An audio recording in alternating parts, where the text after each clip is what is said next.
بسم اللہ الرحمن الرحیم۔ طہارت کا بیان۔ آج ہم آپ کے سامنے طہارت کی فضیلت اور اس کے متعلق ایک اہم باتیں عرض کرنے کی کوشش کریں گے۔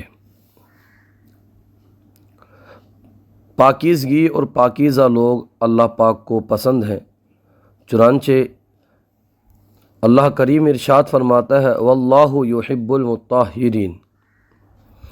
تو یہ سورہ توبہ کی آیت نمبر 108 ہے، جس کا ترجمہ ہے ترجمہ کنز الایمان، اور ستھرے اللہ کو پیارے ہیں، صاف ستھرے اللہ کو پیارے ہیں۔ اس کے ساتھ ہی ناپاکی کو اتنا ناپسند کیا گیا کہ بغیر وضو کے قرآن پاک کو ہاتھ تک لگانے سے منع فرما دیا گیا۔ ارشاد فرمایا لا یمسہ الا المطہرون۔ سورہ واقعہ کی آیت نمبر 79 ہے، ترجمہ کنز الایمان، اسے نہ چھوؤ مگر باوضو، یعنی اگر تمہارا وضو نہیں ہے تو قرآن مجید کو مت چھوؤ، جب تم باوضو ہو تبھی قرآن مجید کو چھوا کرو۔ احادیث مبارکہ میں بھی صفائی کی بہت اہمیت ہے۔ دو حدیث مبارکہ ملاحظہ فرمائیے۔ حضور علیہ السلام نے ارشاد فرمایا طہارت نصف ایمان ہے، طہارت آدھا ایمان ہے۔ ایک اور حدیث کے اندر ارشاد فرمایا بے شک اسلام صاف ستھرا دین ہے، تو تم بھی صفائی ستھرائی حاصل کیا کرو، کیونکہ جنت میں صاف ستھرا رہنے والا ہی داخل ہوگا۔ یہ کنز العمال کی حدیث پاک ہے۔ طہارت کی کتنی قسمیں ہیں؟ طہارت کی دو قسمیں ہیں، طہارت صغریٰ، طہارت کبریٰ۔ طہارت صغریٰ سے مراد وضو اور طہارت کبریٰ سے مراد غسل ہے۔ ہر شخص کو طہارت کے کتنے مسائل احکام جاننا ضروری ہے، تو اس کا جواب ہے ہر عاقل بالغ مسلمان مرد و عورت کے لیے طہارت کے وہ احکام سیکھنے فرض عین ہے جس سے نماز درست ہو سکے۔ وہ طہارت جو نماز کی شرط ہے، اس سے کیا مراد ہے؟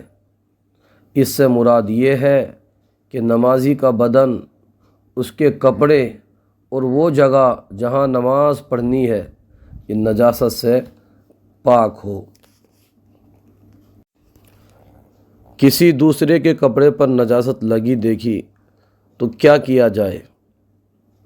اس کا جواب ہے کسی دوسرے مسلمان کے کپڑے میں نجاست لگی دیکھی اور غالب گمان ہے، یہ سوچ ہے کہ اس کو خبر کرے گا تو وہ پاک کر لے گا، تو خبر کرنا واجب ہے۔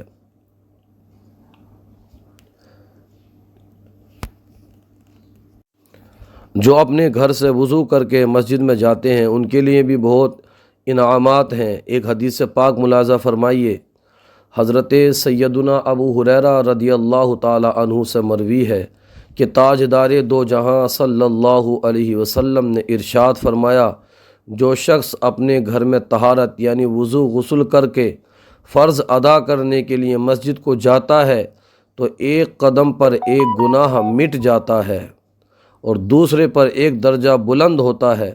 اور ایک حدیث شریف میں یہ فرمایا جو طہارت کر کے اپنے گھر سے فرض نماز کے لیے نکلا اس کا اجر ایسا ہے جیسا احرام والے حاجی پر۔ یہ ابو داؤد شریف کی حدیث پاک ہے۔ اب چونکہ ظاہری طہارت پاکیزگی کی بات ہو رہی ہے تو یہاں پر ہم نے چند ایک مسئلے اس کے سنے، لیکن باطنی جو دل کی صفائی ہے اس کے تعلق سے امام غزالی رحمۃ اللہ تعالی علیہ کا فرمان سنیے۔ حجت الاسلام امام محمد بن محمد غزالی رحمۃ اللہ تعالی علیہ فرماتے ہیں ظاہری وضو کر لینے والے کو یہ بات یاد رکھنی چاہیے کہ دل کی طہارت یعنی صفائی توبہ کرنے اور گناہوں کو چھوڑنے اور عمدہ اخلاق اپنانے سے ہوتی ہے۔ جو شخص دل کو گناہوں کی آلودگیوں سے پاک نہیں کرتا فقط ظاہری طہارت یعنی ظاہری صفائی زیب و زینت پر اکتفا کرتا ہے، اس کی مثال اس شخص کی ہے جو بادشاہ کو مدعو کرتا ہے، اپنے گھر بلاتا ہے اور گھر کو باہر سے خوب چمکاتا ہے، رنگ و روغن کرتا ہے، مگر مکان کے اندرونی حصے کی صفائی پر کوئی توجہ نہیں دیتا، پھر جب بادشاہ اس کے مکان کے اندر آ کر گندگیاں دیکھے گا تو وہ ناراض ہوگا، یقیناً وہ ناراض ہوگا، راضی نہیں ہوگا۔ اسی طرح سے ظاہری طہارت کے ساتھ ساتھ دل کو گناہوں کی نحوست سے، گناہوں کی گندگی سے پاک صاف رکھنے کے لیے کوشش کریں، رب کریم کی بارگاہ میں توبہ کریں، زیادہ سے زیادہ نیک اعمال کریں، اللہ تبارک و تعالیٰ کا جتنا زیادہ ہو سکے اتنا ذکر کریں۔ اللہ کریم ہم سب کے علم و عمل میں خوب برکتیں عطا فرمائے۔